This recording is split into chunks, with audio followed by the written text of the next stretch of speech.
Wait லாஸ்க்கு அரிசியே இல்லாம சூப்பரா தோசை பண்ணலாம். அதுக்கு வந்து பாத்தீங்கன்னா உளுந்தம்பருப்பு, கடலைப்பருப்பு, பாசிப்பருப்பு, துவரம் பருப்பு, அது கூட பச்சை பயிறு எல்லாமே வந்து அரை பாதி வந்து சேர்த்துக்கோங்க.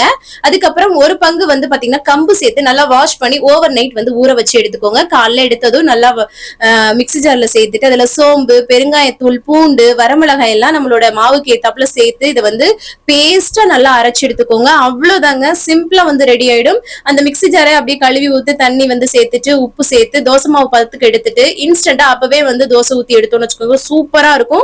சாஃப்டா வேணும்னா சாஃப்டா ஊத்திக்கலாம், இல்லாட்டினா நீங்க கிறிஸ்பியா வேணும்னாலும் நல்லா தின்னா கூட ஊத்திக்கலாம். ரொம்ப சூப்பரா வந்து வரும்.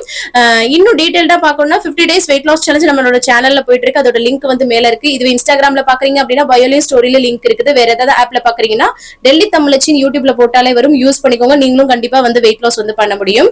நல்லா தேங்காய் சட்னி வச்சு சர்வ் பண்ணுங்க, என்ஜாய் பண்ணி சாப்பிடுங்க. தேங்க்ஸ் ஃபார் வாட்சிங் ஃப்ரெண்ட்ஸ். பாய்.